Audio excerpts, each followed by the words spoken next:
사랑하는 성도 여러분, 오늘 하나님께 주신 이 귀한 말씀을 듣는 여러분들에게 하나님의 평안이 함께 하시기를 간절하게 소망합니다.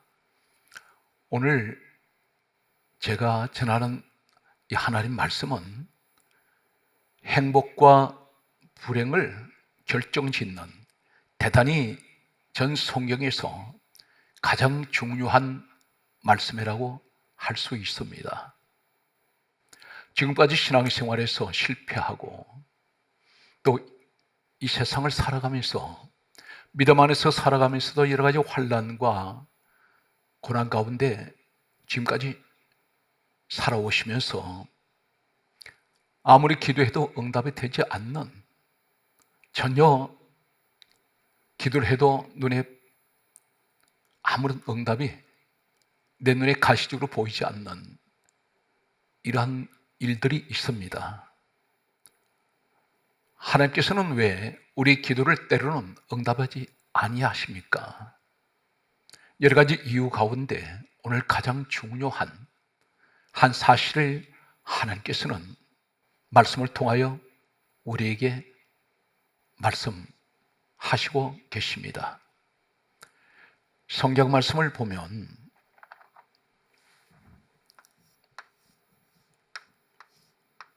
출애굽기 20장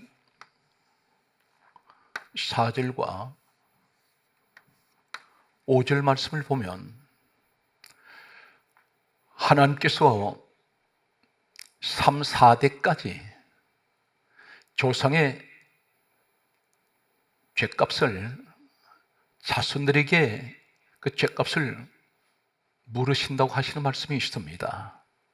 출애굽기 20장 4절에서 5절 말씀에 보면 하늘에 있는 것들, 땅에 있는 것들, 땅 아래 물속에 있는 것들의 어떤 형상도 만들지 말고 5절에 말씀하시기를 이 우상들을 만들어서 절을 하거나 섬기면 죄를 갚되 3, 4대까지 이르게 하리라 말씀하셨습니다.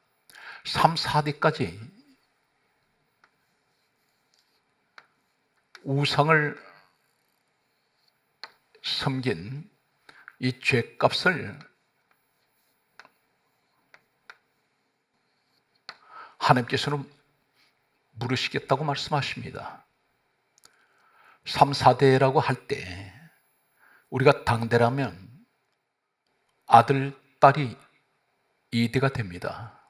그리고 손자, 손녀가 3대가 됩니다. 4대가 정손자, 정손녀가 되겠습니다.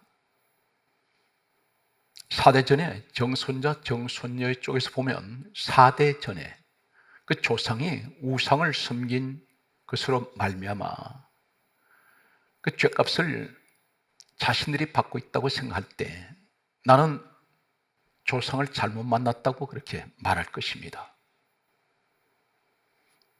또한 내가 우상을 섬김으로 인해서 훗날에 4대까지 이 죄값이 내려간다면 이 사실을 알게 되었을 때 내가 자손들을 불행하게 만들었다는 오늘 이런 자괴감, 땅을 치고 통곡할 수 있는 그러한 조상들이 있을 것입니다. 성경 말씀을 계속해서 보면 출애굽기 34장 7절과 민수기 14장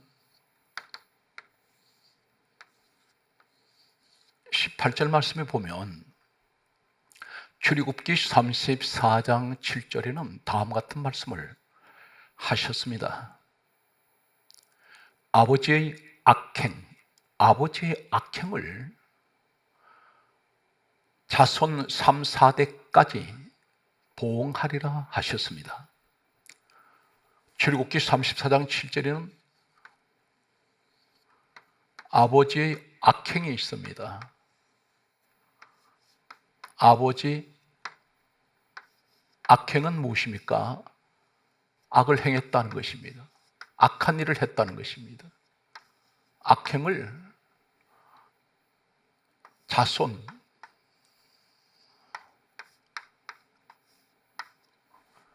3, 4대라고 말씀하십니다. 3, 4대까지 보응하리라 말씀하셨습니다.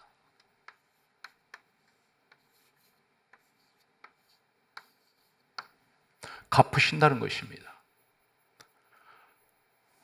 4대 전에 조상이 그 아버지가 악을 행했더니 4대까지 하나님께서는 이 조상의 죄악을 보응하신다고 말씀하십니다.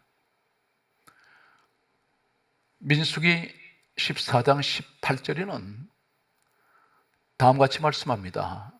아버지의 죄악이라고 말씀하셨습니다. 죄악을, 아버지의 죄악을 자식에게 갚아, 이렇게 말씀합니다.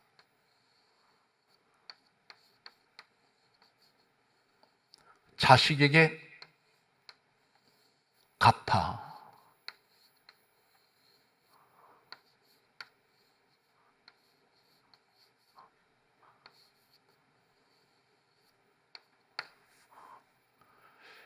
삼, 4대까지 이르게 하신다고 말씀하십니다.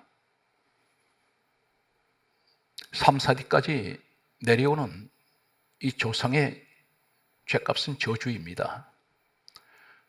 성경에는 특별히 두 가지를 말씀합니다. 우상을 섬긴 그 죄는 3, 4대까지 하나님께서 죄에 대해서 물으신다고 말씀하십니다.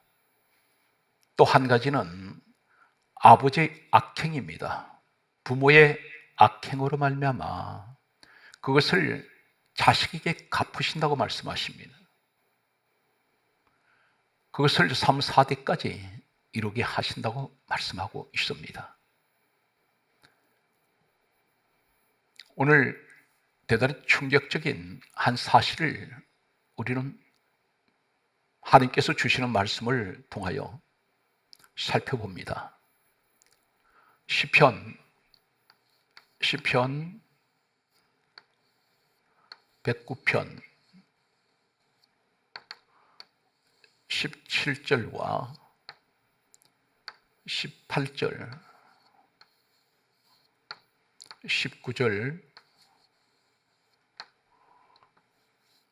20절 말씀을 봅니다. 시편 109편 17절은 사랑하는 성도 여러분, 대단히 중요한 말씀입니다. 강조하겠습니다. 오늘 이 말씀은 내 인생의 행복과 불행을 결정짓는 전 성경에서 어쩌면 가장 나에게 중요한 말씀인지 모릅니다. 나는 축복을 늘 받길 원했는데 반대로 저주를 받고 있습니다. 그것이 무엇일까요? 시편 109편 17절에 이렇게 말씀합니다. 그가 저주하기를 좋아하더니, 저주하기를 좋아합니다. 이 저주가 무슨 말씀입니까? 시편 109편 20절에는 악담입니다.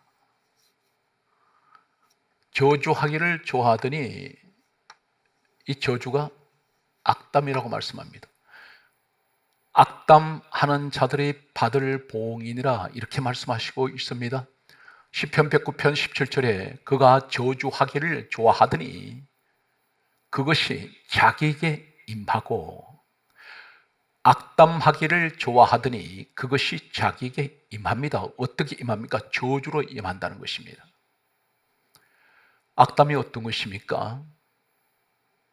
온갖 불평, 원망, 그리고 남을 비판합니다. 남을 정죄하고 있습니다. 더러운 말을 하고 있습니다. 남에게 계속해서 상처를 내고 있습니다. 모함을 합니다. 거짓말을 합니다. 악담을 하고 있다는 것입니다. 남을 해친다는 것입니다. 교회에서 이제 오랫동안 교회 생활하면서 직분도 이젠 모든 성도들이 볼 때 존경하는 그런 직분을 받았습니다. 그런데 하는 행동은 교회를 욕을 하고 주의 종을 욕을 하고 교회 와서 봉사하면서 성도 간에 전부 이간질을 하고 성도와 성도 관계를 찢어 놓습니다. 교회는 에베소서 1장 23절에 교회는 주님 몸이라고 했습니다. 교회는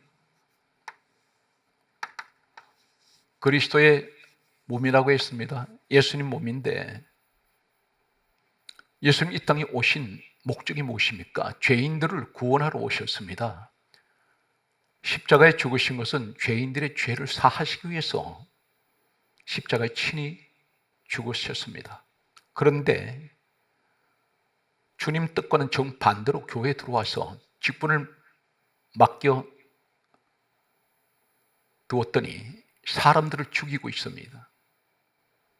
심지어 교회에서 이 사람들을 내쫓아버립니다. 늘 불평합니다. 이것이 악담입니다.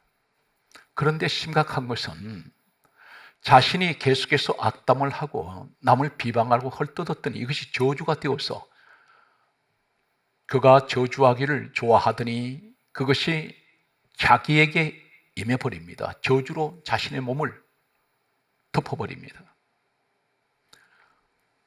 계속해서 시편 109편 17절에 축복하기를 기뻐하지 아니하더니 복이 그를 멀리 떠났으며 사람들을 축복하지 않습니다. 사람들이 잘 되는 것을 보지 못합니다. 늘 헐뜯고 넘어뜨리고 시기 질투합니다. 교회에서 앞에서 일하는 사람들을 자신은 일하지 않으면서 다른 사람들이 교회에서 열심히 일하는 거 보면 시기 질투가 납니다. 넘어뜨립니다. 비방을 하게 되고 험담을 하고 사람들에게 이 사람을 중상모략을 하는 사람들이 있습니다. 바로 이 사람들이 교회 안에 영혼 사냥꾼입니다.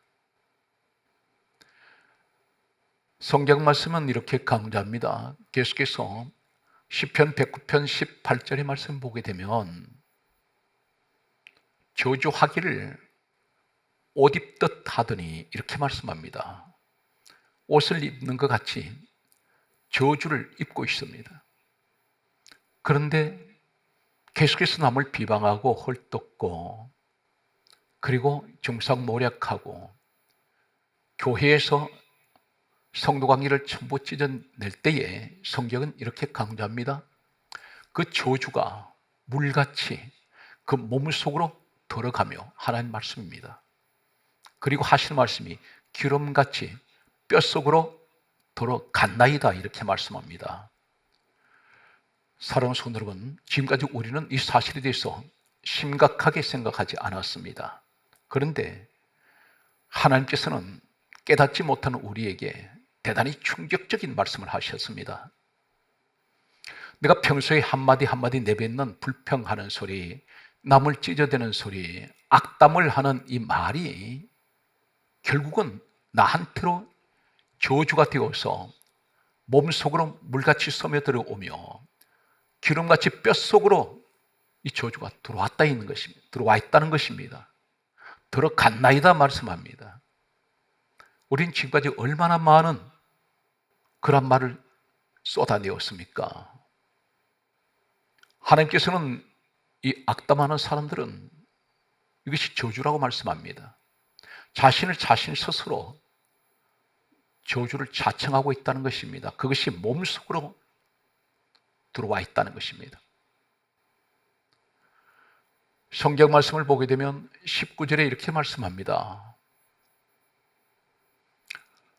저주가 그에게 입는 옷 같고 항상 띠는 띠와 같게 하소서. 그렇게 말씀합니다. 저주가 입는 옷 같다는 것입니다. 매일같이 우리는 옷을 입습니다. 그런데 잠자리에 들 때는 옷을 벗고 다시 일어날 때는 옷을 다시 입습니다. 이 저주의 옷을 계속 입고 있다는 것입니다. 그것이 바로 뭐냐면 남을 험담하는 것, 악담하는 것을 말합니다. 이것이 결국은 나한테 그것이 저주가 되어서 돌아오고 있다는 것입니다. 이러한 것을 하나님 보시고 자식들에게 이런 아버지의 악행, 아버지의 죄악을 자식에게 갚으신다고 말씀하십니다. 어떻게 하면 하나님 이 죄악을 이것을 끊을 수가 있겠습니까? 한 가지 방법밖에 없습니다. 회개하는 것밖에 없습니다. 20절에 말씀합니다. 악담하는 자들이 받을 보응이라고 말씀합니다. 성경 말씀을 보면 창세기 9장 22절과 25절 말씀을 보면 창세기 9장 22절에는 노아가 포도주를 마시고 취했습니다. 그리고 하체를 벗고 누워 있었습니다. 노아에게는 세 아들이 있었는데 함이라는 아들이 아버지가 하체를 벗고 누워있는 이 광경을 보고 형제들에게 이 사실을 알렸습니다. 고발했습니다. 아버지의 허물을 비판했습니다. 형제들에게 아버지를 나쁘게 말합니다. 창세기 9장 25절에는 누가 저주를 받습니까? 아버지를 헐뜯고 비판했던 사람은 함인데 함의 아들 가나안은 저주를 받아 형제들의 종이 되기를 원하노라. 가나안이 저주를 받습니다. 노아 할아버지, 아버지의 함, 그리고 3대째가 가나안입니다. 가나안은 영문도 모르고 아버지 함의 이 죄를 하나님께서는 가나안을 통하여 저주를 선포하셨습니다. 성경 말씀을 가면 고린도전서 11장 17절, 18절, 19절, 그리고 20절, 27절, 29절 말씀을 보겠습니다. 교회 안에 하나님께서 성찬을 하지 못하게 하는 사람이 있습니다. 성찬은 어떤 것입니까? 마태복음 26장 26절과 28절에 보면 성찬은 예수님께서 마태복음 26장 26절에 떡을 주시면서 하시는 말씀이 받아 먹으라 이것은 내 몸이니라. 예수님 몸을 떡으로 말씀하십니다. 마태복음 26장 28절에는 포도주를 주시면서 받아 마시라 이것은 죄 사함을 얻게 하려고 흘리는 바 나의 피 곧 언약의 피라. 우리가 성찬을 하는 그것을 기념하는 이유가 무엇입니까? 나는 이 죄인이 예수님께서 십자가에 죽으시고 흘리신 것 보혈로 이 죄인이 예수 그리스도로 말미암아 나는 죄 사함 받았습니다. 나는 영생의 복을 받았습니다. 그러므로 나는 항상 이 은혜를 잊지 않고 성찬을 통하여 늘 기억하며 하나님 앞에 감사로 이 성찬을 합니다. 이러한 의미가 성찬을 기념하는 의미입니다. 그런데 성찬을 하지 못하게 한 사람이 있습니다. 고린도전서 11장 17절에 보면 너희가 교회에 모일 때에 해로운 모임이 있다고 말씀합니다. 해로운 모임. 교회 안에 여러 가지 소그룹이 있습니다. 이 모임이 해로운 모임이라는 것입니다. 그 해로운 모임이 무엇입니까? 고린도전서 11장 18절에 분쟁을 한다는 것입니다. 분쟁하고 있다고 말씀합니다. 분쟁은 다투고 싸웁니다. 사람들이 사소한 말을 주고받다가 다투기 시작합니다. 싸우기 시작합니다. 회의라는 이름으로 모여가지고 소그룹 목적이 무엇입니까? 예수 그리스도를 위한 모임입니다. 그런데 거기에서 서로 의견 충돌이 일어나고 싸우고 다툽니다. 심지어 멱살까지 잡습니다. 온갖 욕이 난무하고 있습니다. 성경 말씀은 19절에 뭐라고 말씀하십니까? 파당을 하고 있다고 말씀합니다. 파당. 편가르기를 한다는 것입니다. 목사편, 장로편, 심지어 권사편, 회장편, 사방 갈라놓고 싸웁니다.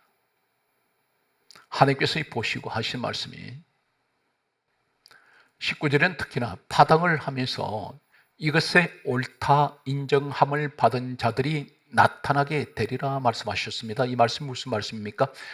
그것을 선동하는 자가 있다는 것입니다. 앞장서서 교회를 깨버리고 찢어버리려고 앞장서서 정의의 사도같이 앞에서 이것을 선동하는 사람들이 있다고 말씀합니다. 그러면서 하시는 말씀은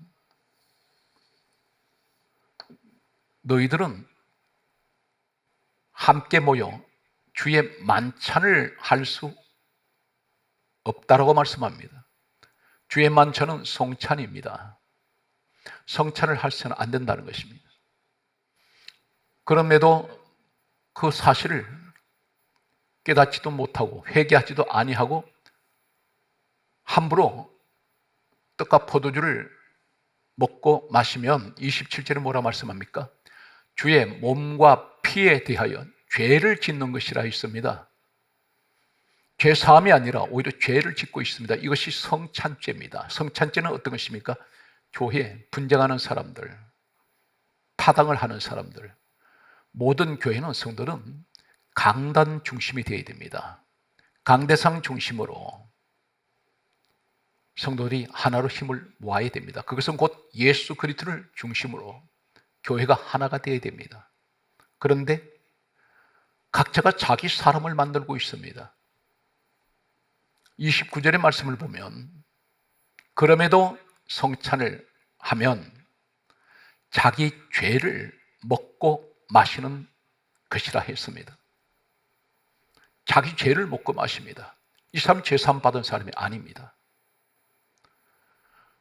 성경 말씀은 대단히 중요한 말씀을 하셨습니다. 예수님께서 친히 말씀하시기를 마태복음 10장 12절과 13절 말씀에 보면 우리 예수님께서 제자들, 주의 종들에게 하시는 말씀이 어느 집에 들어가든지 집에 들어가면서 평안을 빌라 말씀하셨습니다. 평안을 빌라 하셨습니다. 평안을 빌라라는 말씀은 오늘날 목사님들이 사업장 신방이나 또 가정 신방을 하실 때, 또 성도들을 위해서 축복 기도를 해줄 때 평안을 빌라는 말씀입니다. 평안을 빌라는 이 말씀에는 축복입니다. 모든 목사님들이 성도들을 위해서 기도할 때 축복을 기도합니다. 평안을 위해서 기도합니다. 그런데 예수님께서 하시는 말씀이 마태복음 10장 12절에 집에 들어가면서 평안을 빌라, 그리고 하시는 말씀이 대단히 심각한 말씀은 13절에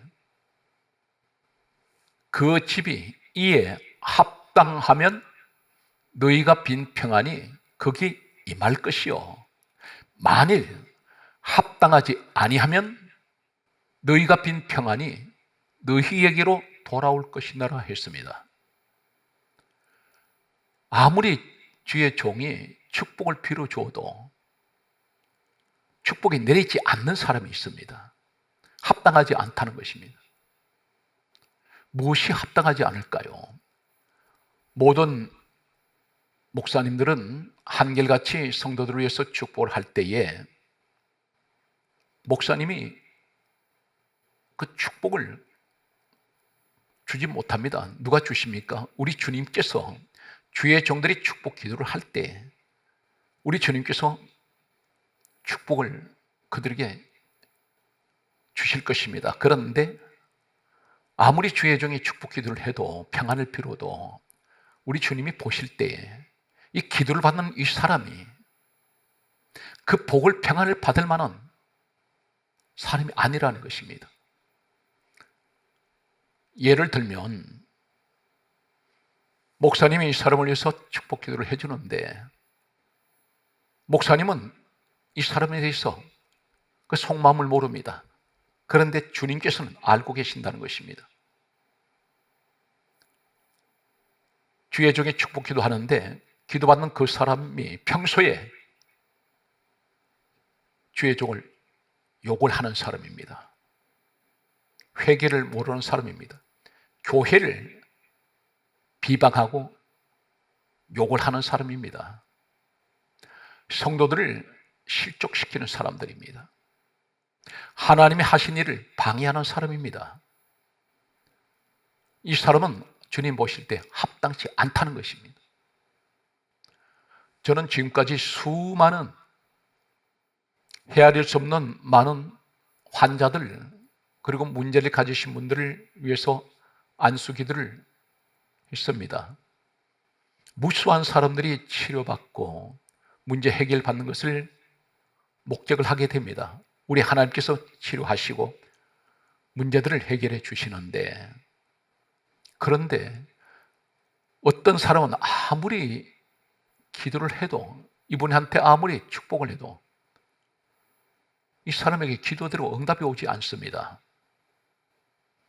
기도받던 이 사람이 하는 말이 사람들에게 목사님이 아무리 기도해도 응답도 치료도 되지 않는다고, 그러면서 목사를 싸잡아 욕을 합니다. 비난합니다.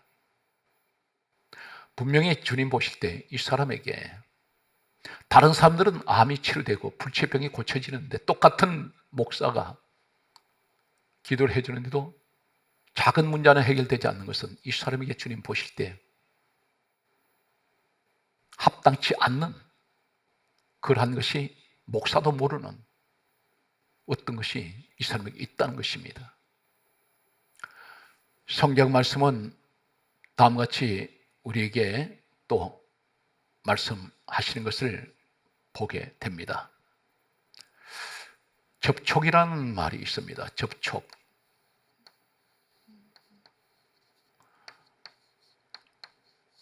이 접촉이란 말이 어떤 것이냐면,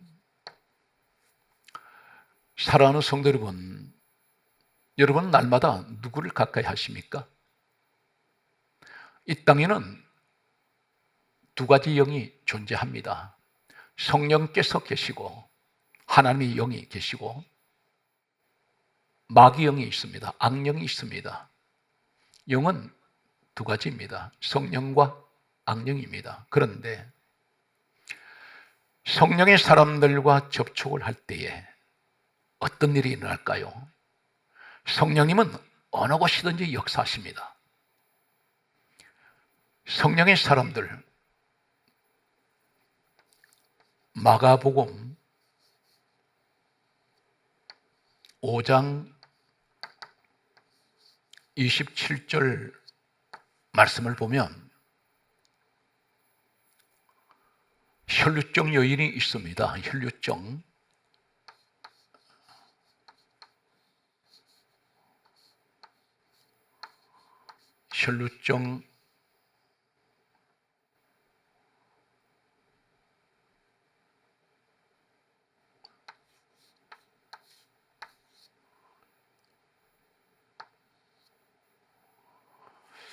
이 여인이 예수님 옷가에 손을 대었습니다. 예수님 옷에 손을 댔을 때 이 여자 혈루증이, 불치병이 순식간에 치료가 되었습니다. 우리 주님은 이 땅에 성령으로 오셔서 성령으로 잉태하시고 성령으로 태어나셨습니다. 그리고 늘 성령과 33세로 이 땅을 떠나시까지 늘 성령과 함께 하셨습니다. 우리 주님의 옷가에 손을 대었더니 혈루증이 치료된 것은 주님 옷자락에도 성령의 능력은 흐르고 있다는 사실입니다. 성경 말씀을 계속 보면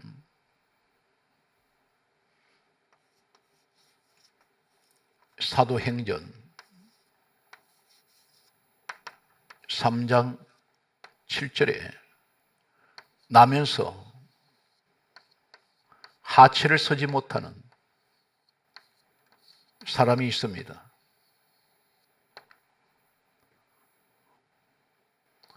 하체를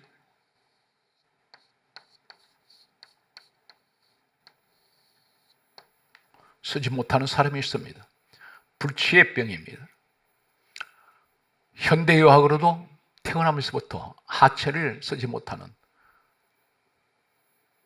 이 장애를 치료할 수가 없습니다. 그런데 성령을 받았던 베드로, 요한이 나면서 하체를 서지 못하는 이 사람 손을 잡았더니 이 사람이 일어나 버립니다. 성령의 사람은 손만 잡아도 그 손에 성령의 능력이 함께하고 있습니다. 사랑 손 여러분, 누가 손을 잡으시겠습니까? 성령의 사람과 손을 잡으십시오. 성령의 사람은 특징이 있습니다. 이분들은 갈라디아 5장 22절에서 23절에 성령의 9가지 열매를 가진 분들입니다. 사랑, 희락, 화평, 오래 참음, 자비, 양선, 충성, 온유, 절제의 사람들입니다. 남을 비방하지 않습니다. 악담하지 않습니다. 불평, 원망하지 않습니다. 사람과 사람 관계를 찢어놓지 않습니다. 이 사람들은 오로지 성령의 사람은 소망을, 그리고 항상 이 사람들은 살리는 데 목적을 두고 있습니다. 성령의 사람들과 손을 잡으십시오. 영분별을 어떻게 해야 됩니까? 다니시는 교회에 주위 사람들 보면 금방 알 수가 있습니다. 항상 사람을 헐뜯고 비방하고 그리고 남을 이간질하고 모함하는 사람, 이 사람은 성령의 사람 아닙니다. 반드시 성령의 사람은 어떤 사람입니까? 항상 긍정적이고 항상 남을 칭찬하며 늘 교회 중심으로 성도들을 항상 교회와 하나 되게 만드는 이러한 사람들이 성령의 사람들입니다. 성경 말씀을 보게 되면 사도행전 5장 15절에서 16절에는 베드로가 성령을 받고 난 후에 성경 말씀은 다음과 같이 말씀합니다.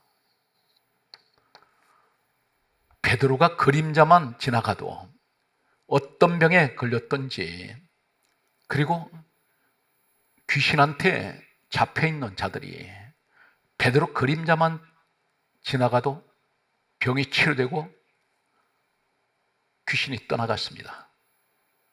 그림자는 생명이 없습니다. 그런데 성령의 사람에게는 그림자에도 성령의 능력이 임하신다는 사실입니다. 이것이 성령의 사람들과 함께 할 때 주어지는 축복입니다. 병자들이, 귀신 들린 자들이 성령 받은 사람 베드로에게 그림자라도 지나가기를 바라고 찾아왔을 때 그들은 다 치료받았습니다. 교회에서 성령의 사람들과 함께 하십시오. 성경 말씀은 계속해서 보게 되면 사도행전 19장 12절에 보게 되면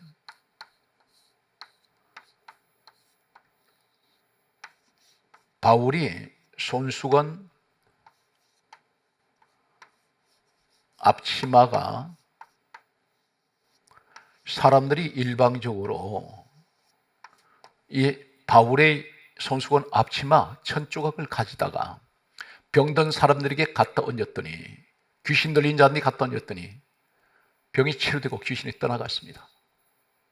오늘 사랑하는 성도 여러분, 이 사실 앞에 우리는 성령의 사람들과 함께하면 그들의 1000조각에도 성령의 능력은 흐르고 있다는 사실입니다. 성경 말씀을 보게 되면 열왕기하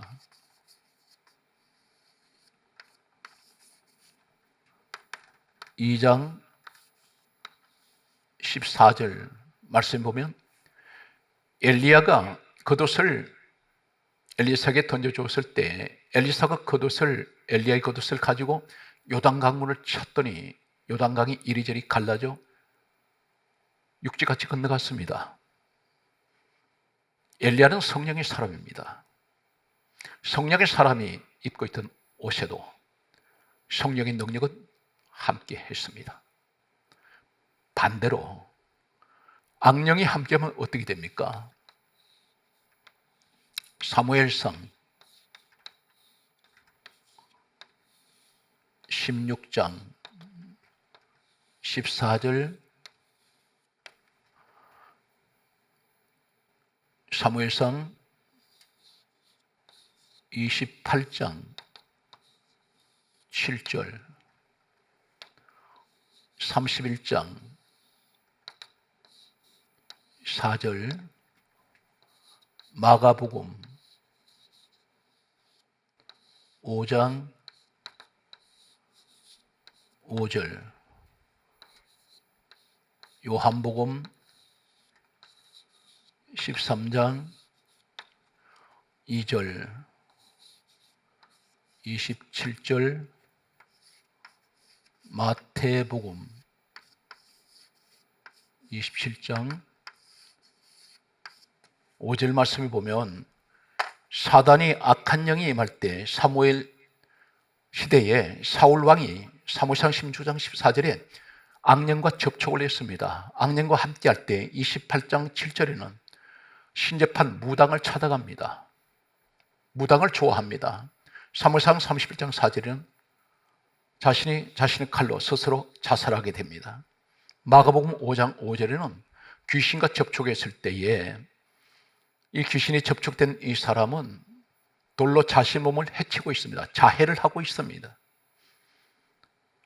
요한복음 13장 2절에 가룟 유다가 마귀와 접촉했을 때에 27절에 사단이 그 속에 들어갑니다. 그리고 마태복음 27장 5절에는 스스로 몸며 자살했습니다. 사단 마귀는 항상 그 결과가 죽이는 것입니다. 성령의 사람은 살리는 것입니다. 오늘 사랑하는 성도 여러분, 우리는 1년에 오늘 3, 4대까지 내려오는 이 저주를 어떻게 하면 끊을 수가 있습니까? 성경은 단 한 가지를 말씀합니다. 사도행전 4장 12절에 다른 이로서는 구원을 얻을 수 없나니 천하 사람 중에 구원 얻을 만한 이름은 예수 외에는 주신 일이 없습니다. 예수님을 확실하게 믿으십시오.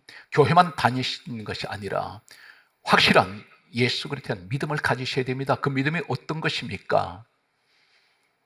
요한일서 1장 7절에 예수의 피가 우리를 모든 죄에서 깨끗하게 하셨다는 사실을 확신하시고 믿으시기 바랍니다. 예수 그리스도는 내 죄 때문에 돌아가시고 십자가의 고난 당하셨습니다.